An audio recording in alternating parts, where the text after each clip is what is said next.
बिस्मिल्लाहिर्रहमानिर्रहीम अस्सलाम वालेकुम dear students. I hope you all are fine. So आज की इस वीडियो में हम chapter two computational thinking and algorithm इसके MCQs and short response questions जो हैं वो कवर करने वाले हैं। इससे प्रीवियस वीडियो में हम फर्स्ट चैप्टर के एमसीक्यूज और कंप्लीट शॉर्ट क्वेश्चंस कवर कर चुके हैं। उससे रेलिवेंट कोई भी आपको क्यूरी है, क्वेश्चन है, तो आप कमेंट बॉक्स में जो है वो कमेंट करके डिस्कस कर सकते हैं। So let's start with chapter two MCQs. जी तो स्टूडेंट्स, इस चैप्टर के फर्स्ट एमसीक्यू की तरफ चलते हैं। इसकी स्टेटमेंट है a complexity of algorithm depends upon. Algorithm की कॉम्प्लेक्सिटी जो है वो डिपेंड करती है time only, space only, both time and space.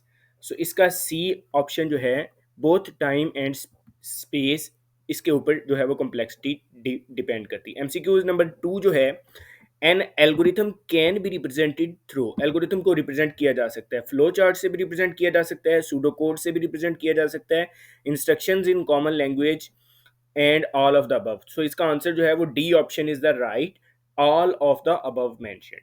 Okay, so MCQ number three जो है there are two algorithms, suppose A takes 1.41 milliseconds while B takes 0.9 milliseconds. Which one of them is better considering all other things same?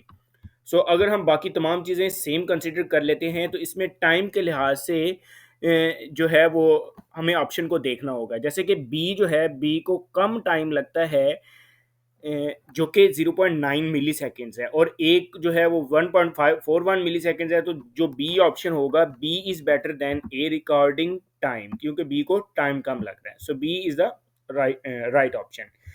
Choice number four जो है considering an array has 10 elements and the searching element is at array index 6, a starting element is present at index 0, how many comparisons are required to search an element using linear search? सो इसको हम index zero से start कर रहे हैं, तो zero से लेकर index six तक टोटल जो है वो 7 एलिमेंट्स बनते हैं। तो इसका ऑप्शन सी जो होगा वो राइट आंसर होगा। चॉइस नंबर फाइव जो है, चॉइस नंबर फाइव में in computer science the computational artifacts could include. Computational artifacts में क्या क्या चीज़ें शामिल हो सकती हैं? इसमें प्रोग्राम्स भी आ सकते हैं, सिमुलेशंस भी आ सकती हैं, वीडियोस भी आ सकती हैं, तो ये तमाम चीज़ें आ सकती हैं। So option D is the right answer. Okay, choice number जो सिक्स है हमारे पास, इसमें है in planning phase of computational artifact development which of the following is included in. इनमें से क्या चीज़ जो है वो इंक्लूडेड है? इसमें लॉजिक भी आ जाती है, डेटा स्ट्रक्चर्स भी आ जाते हैं, और control structure. So option D is the right answer. Okay, second last जो सॉरी सेवंथ जो एमसीक्यूज है, trace method is used in. Trace method जो है वो कहाँ पे यूज़ किया जाता है? ट्रेस मेथड जो है वो hand simulate the execution algorithm के लिहाज से जो है वो हम इसको यूज़ करते हैं। So option B is the right answer. Choice number eight जो है, trace table are use to, इसका पर्पज क्या होता है? ड्राई रन एल्गोरिथम, और test if algorithm is giving expected output, और show the variable change. So ये तीनों में यूज किया जाता है trace table. So option D, A, B and C is the right answer for this MCQs. इस chapter का जो लास्ट एमसीक्यूज है, algorithms are evaluated using. Algorithms को एवेल्युएट किया जाता है करेक्टनेस और एफिशिएंसी को यूज़ करते हुए। एल्गोरिथम को जो है करेक्टनेस और एफिशिएंसी को यूज़ करते हुए जो है वो एवेल्युएट किया जा सकता है। So option C is the right answer for this MCQs. जी तो dear students, without wasting time let's move towards short questions of second. तो डियर स्टूडेंट्स, अभी हम स्टार्ट करते हैं सेकंड चैप्टर के शॉर्ट क्वेश्चंस। सो हमारे पास जो फर्स्ट शॉर्ट क्वेश्चन है ये बेसिकली डिफरेंशिएट है। यहाँ पे 5 इसके अंदर क्वेश्चंस हैं। सो हमने दो चीज़ों के दरमियान डिफरेंशिएट करना है। सो इसमें जो फर्स्ट है वो है क्लैरिटी वर्सेस एफिशिएंसी, इन दोनों के दरमियान हमने डिफरेंशिएट बताना है। Second one is abstraction versus pattern recognition. Third is pseudo code versus flow charts. fourth one is data structures versus control structures, and fifth one is algorithm versus pseudocode. So in terms के दरमियान में basically हमने differentiation जो है वो बतानी है. सो let's start one by one.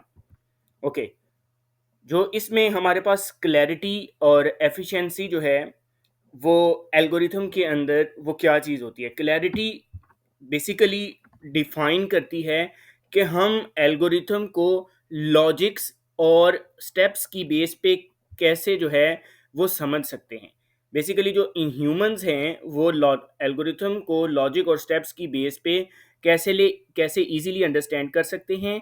और ये वो तमाम स्टेप्स जो कि software development life cycle SDLC जो साइकिल है जिसके ज़रिए सॉफ्टवेयर जो है वो बनाए जाते हैं, उसके ज़रिए ह्यूमंस जो है वो कितना आसानी से जो है वो और स्टेप बाय स्टेप प्रोसीजर के ज़रिए उनको समझ सकते हैं. इसको हम क्लैरिटी बोलते हैं. एफिशिएंसी क्या होती है? किसी भी एल्गोरिथम की एफिशिएंसी जो है वो रिलेट करती है टाइम और स्पेस कॉम्प्लेक्सिटी के साथ. Efficiency relates with time and space complexity. अब यहाँ पे टाइम कॉम्प्लेक्सिटी क्या होती है? वो टाइम जो कि किसी भी एल्गोरिथम को चाहिए होता है उसको रन करने के लिए. और स्पेस कॉम्प्लेक्सिटी से क्या मुराद है?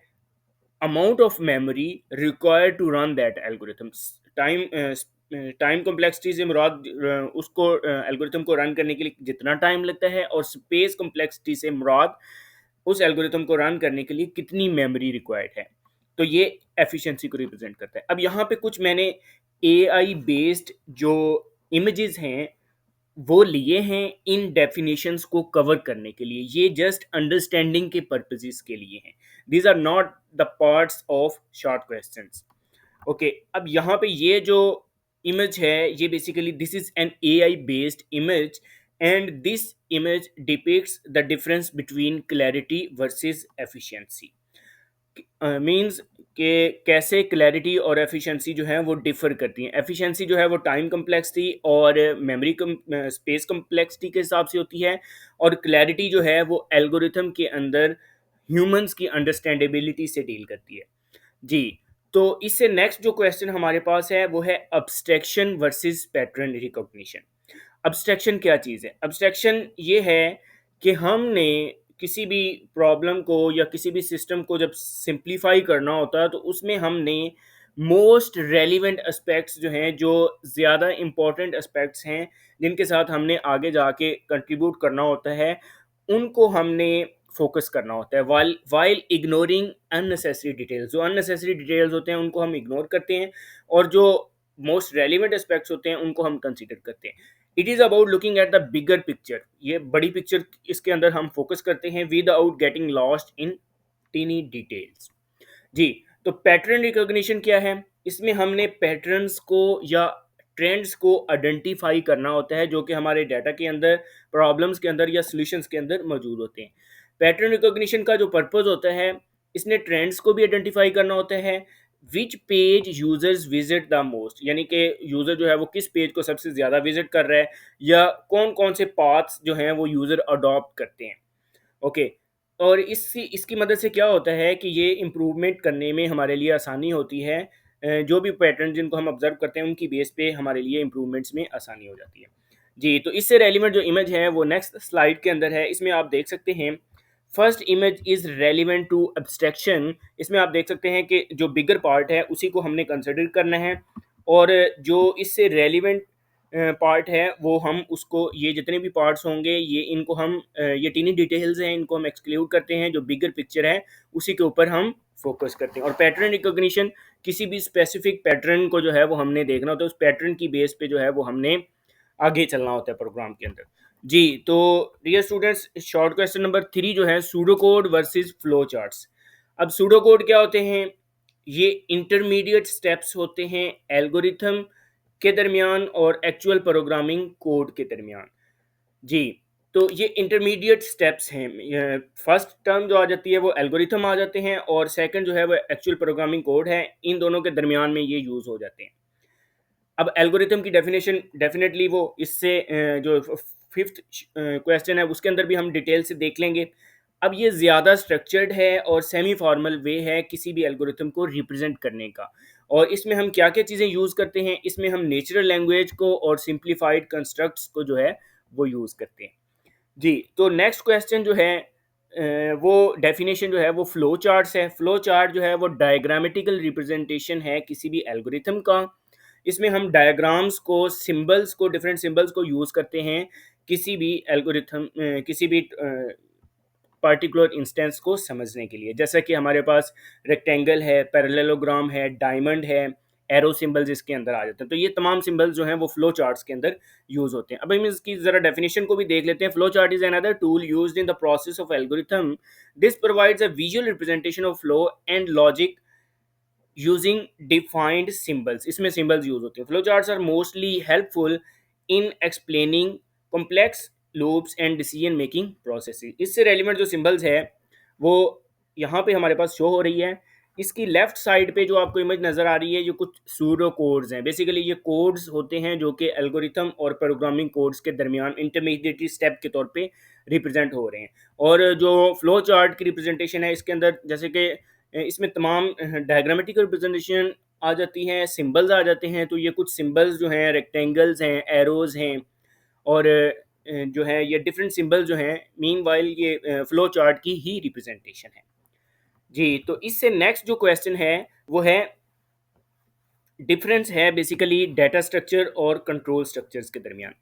अब डाटा स्ट्रक्चर जो है वो क्या चीज़ है? डाटा स्ट्रक्चर जो है वो बेसिकली स्टोरेज होती है जिसकी मदद से हम डाटा को सेव और ऑर्गेनाइज कर सकते हैं। हमारे पास डिफरेंट टाइप्स के डाटा स्ट्रक्चर्स आ जाते हैं। जैसा कि हमारे पास अरे डाटा स्ट्रक्चर है, स्टॉक है एंड क्यू है। These three are the types of data structures. अब किसी भी जो भी डाटा स्ट्रक्चर हमने सेलेक्ट करना है उसको उसकी सिलेक्शन का जो प्रोसेस है वो इस चीज़ के ऊपर डिपेंड करता है कि उसके हमने मेरिट्स एंड ड्रॉबैक्स, एडवांटेजेस और डिसएडवांटेजेस देखने होते हैं जो कि किसी भी स्पेसिफिक डाटा स्ट्रक्चर से रेलिवेंट जो है वो उससे मुताबिकत रखता है। ठीक है, यानी कि डाटा स्ट्रक्चर को हमने किस तरह से सिलेक्ट करना होता है उसके बेसिकली उसके मेरिट्स और डीमेरिट्स की बेस पे हमने सिलेक्ट करना होता है कि कहाँ पे हमने किस डाटा स्ट्रक्चर्स को यूज़ करना है। अब यहाँ पे कंट्रोल स्ट्रक्चर्स आ जाते हैं। कंट्रोल स्ट्रक्चर जो है, हमने प्रोग्राम की एग्जीक्यूशन, उसका जो ऑर्डर है वो क्या रखना है, किस तरतीब से हमने प्रोग्राम को एग्जीक्यूट करवाना है। The sequential order of execution is distributed in two aspects. इसमें फर्स्ट जो है वो हमने कुछ जो प्रोग्राम की स्टेटमेंट्स जो हैं उनको स्किप करवाना होता है। ये कंडीशनल, ये जो है फर्स्ट स्टेप जो है वो कंडीशनल स्ट्रक्चर्स या कंडीशनल स्टेटमेंट्स की बेस पे, इफ़ स्ट्रक्चर है, इफ़ एल्स है, इनकी बेस पे हम कर सकते हैं। और रिपीट वन और मोर प्रोग्राम स्टेटमेंट्स, इसको हम लूप्स की बेस पे, while loop, do while loop, for loop, in loops की बेस पे जो है वो हम कंप्लीट कर सकते हैं। जी, तो इसमें जो ये इससे रेलिवेंट जो है वो इमेज है, डाटा स्ट्रक्चर और कंट्रोल स्ट्रक्चर से रेलिवेंट। अब इससे नेक्स्ट जो एल्गोरिथम और सूडो कोड आ जाते हैं।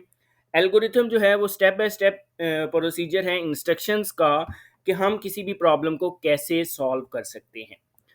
अब इसमें it is a high level description of the solution. इसमें कंप्लीट डिटेल्स होती है सॉल्यूशन की।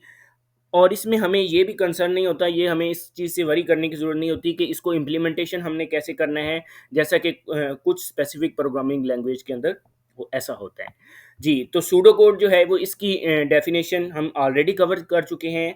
जैसा कि ये इंटरमीडिएट स्टेप होता है एल्गोरिथम के दरमियान और प्रोग्रामिंग कोड के दरमियान। इसको आप दोबारा से रीड कर सकते हैं। जी, तो डियर स्टूडेंट्स, अब यहाँ पे हमारे पास क्वेश्चन नंबर 2 जो है, right a note on working of bubble sort. तो यहाँ पे हमने वर्किंग ऑफ बबल सॉर्ट जो है इसको कवर करना है। ओके, सो यहाँ पे एक एग्जांपल मैंने ली हुई है। अनसॉर्टेड लिस्ट है। ये सॉर्टेड लिस्ट जो एक पार्टिकुलर पैटर्न में अरेंज्ड होती है, अनसॉर्टेड जो कि एक पैटर्न में जो रैंडम ऑर्डर में होती है, सॉर्टेड नहीं होती। तो फर्स्ट पास में हमने देखना है कि हमने 5 को बाकी तमाम एलिमेंट से कंपेयर करना है। अब 5 और 1, 5 को हमने फर्स्ट एलिमेंट है इसको हमने कंपेयर करना है सेकंड एलिमेंट के साथ। तो हमने जो है वो असेंडिंग ऑर्डर स्मॉलर टू बिगर की तरफ जाना है। तो इसमें हम डेफिनेटली जब स्वैपिंग होगी तो फर्स्ट एलिमेंट जो है 1 जो है वो इसको फर्स्ट में ले आएंगे और 5 को सेकंड पार्ट में ले जाएंगे। उसके बाद हमने स्वैपिंग करनी है 4 एंड 5 की स्वैपिंग जब हम करते हैं, डेफिनेटली 4 जो है वो स्मॉलर है 5 से, तो 4 को जो है वो सेकंड स्टेप में ले आएंगे, 5 को थर्ड स्टेप में ले आएंगे। अब उसके बाद हमने 5 एंड 2 को स्वैप करना है। तो इसमें क्या होगा कि 2 जो है वो फर्स्ट पहले आ जाएगा, और सॉरी 2 पहले आ जाएगा और 5 जो है वो बाद में चला जाएगा, और 8 जो है वो एज इट इज़ ही रहेगा। अब हमने लास्ट 2 जो एलिमेंट्स हैं 5 एंड 8, उनको उन दोनों को हमने देखना है। तो इसमें 5 और 8 में हमें चूंकि इनकी अरेंजमेंट्स पहले से हुई हुई है, तो हमें इसमें स्वैपिंग की ज़रूरत नहीं है। अब हम चलते हैं नेक्स्ट स्लाइड की तरफ। अब हम आ गए हैं सेकंड स्वैप के ऊपर। सेकंड स्वैप के ऊपर 1 एंड 4 को कंपेयर करना है, हमें स्वैपिंग नहीं चाहिए, हमें इसकी ज़रूरत नहीं है। 4 एंड 2 को देख लेते हैं, तो इसमें हमें स्वैपिंग की ज़रूरत पड़ेगी, तो हम इसको स्वैप करेंगे। तो 2 पहले आ जाएगा, 4 बाद में आ जाएगा। उसके बाद हमने 4 एंड 5 को देखना है। 4 एंड 5 के अंदर भी स्वैपिंग हमें ज़रूरत नहीं है, तो इसको सेम एज इट इज़ ये लिस्ट ऐसे ही रहेगी। और इसके लास्ट स्टेप में 5 एंड 8 को भी देख लेते हैं, तो उसके अंदर भी हमें स्वैपिंग की ज़रूरत नहीं है, तो ये list as same as it is ही मौजूद रहेगी। अब जो थर्ड पास है, थर्ड पास के अंदर चूंकि ये लिस्ट जो है ये कंप्लीटली पैटर्न में आ चुकी है, एक ऑर्डर्ड सॉर्टेड लिस्ट की फॉर्म में आ चुकी है, तो हमें इसमें फर्दर जो है वो स्वैपिंग की ज़रूरत नहीं है। तो सेम एज इट इज़ जो है ये प्रोसेस कंप्लीट हो जाएगा। At this point this list is sorted and no further passes are needed. तो इस तरह से बबल सॉर्ट की मदद से हम लिस्ट को जो है वो एक ऑर्डर्ड स्ट्रक्चर में लेके आ सकते हैं। जी, तो डियर स्टूडेंट्स, क्वेश्चन नंबर 3 जो है, write names of commonly used computational artifacts made during computational thinking. ये कुछ नेम्स जो हैं जो कि कुछ कंप्यूटेशनल आर्टिफैक्ट्स के हैं, जो कि हम कंप्यूटेशनल थिंकिंग के दौरान यूज़ करते हैं। एल्गोरिथम्स हैं, डेटाबेसेस हैं, फ्लो चार्ट्स हैं, डेटा विजुलाइजेशंस हैं, सूडो कोड्स हैं, सिमुलेशन मॉडल्स हैं। इसी में कोड आ जाते हैं, और इसके अंदर सबसे एंड पे जो हैं वो यूज़र इंटरफेसेस आ जाते हैं। जी, तो सेकंड लास्ट क्वेश्चन जो है इस चैप्टर का, where we prefer to use binary search algorithm rather than linear search algorithm. वो कौन सा वे है जहां पे हम बाइनरी सर्च एल्गोरिथम को प्रेफर करते हैं instead of using linear search algorithm. ये बुक के जो लास्ट पेज है उसके ऊपर ही इसका आंसर है। तो हम बाइनरी सर्च एल्गोरिथम को प्रेफर करते हैं जहाँ पे लिस्ट जो है वो हमारे पास सॉर्टेड है, वो तरतीब से मौजूद है, और सर्च जो है वो लार्जर नंबर ऑफ एलिमेंट्स के लिए आइडियल है। Means larger number of elements को हमने जब सर्च करना है, तो उसके लिए binary search algorithm is a preferred way. जी, तो डियर स्टूडेंट्स, लास्ट क्वेश्चन है इस चैप्टर का, advantages of using flow charts. अब एडवांटेजेस को जो फ्लो चार्ट्स के जो एडवांटेजेस हैं उनको मैंने हेडिंग्स की फॉर्म में जो है वो रिप्रेजेंट किया है। विजुअल क्लैरिटी है, सबसे पहले फ्लो चार्ट जो है वो मल्टीपल प्रोसेसेस को विजुलाइज कर सकते हैं, और उसको उनके तमाम के सीक्वेंस को एक सिंगल डॉक्यूमेंट में लेके आ सकते हैं। इसकी मदद से कम्युनिकेशन आसान हो जाती है, आउटलुक जो है वो अच्छा लगता है, प्रोग्रामर को समझने में आसानी हो जाती है, और इसमें सिस्टम की लॉजिक को जो है वो एक सिंपल और इजीली अंडरस्टैंडेबल वे में इसको रिप्रेजेंट किया जा सकता है। इसकी बेस पे एनालिसिस जो है वो बहुत अच्छा हो सकता है। ये प्रॉब्लम्स को एनालाइज करने में हमारे लिए हेल्पफुल करता है, और ये ज़्यादा एफिशिएंटली जो है वो प्रॉब्लम को आइडेंटिफाई कर सकता है, और इसकी मदद से लॉजिकल कॉम्प्लेक्सिटीज़ को भी समझा जा सकता है। जो लास्ट इसमें इसका एडवांटेज है, इसमें कोडिंग जो है इसकी बेस पे कोडिंग एफिशिएंटली वर्क कर सकती है। फ्लो चार्ट जो है वो प्लानिंग में और डिज़ाइनिंग में हमारी असिस्ट कर सकते हैं, हमारी हेल्प कर सकते हैं, और उसमें एरर्स निकालने में या एग्जिस्टिंग कोड को उसको चेक करने में या टेस्ट करने में हमारे लिए हेल्पफुल हो सकते हैं। जी, तो डियर स्टूडेंट्स, ये तो हैं advantages of using flow charts. That's all about second chapter MCQs and short questions. Further आपका कोई भी क्वेश्चन और क्यूरी है तो आप कमेंट सेक्शन में कमेंट करके पूछ सकते हैं। आज की वीडियो के लिए इतना ही। नेक्स्ट वीडियो तक के लिए अल्लाह हाफिज़ एंड थैंक्स।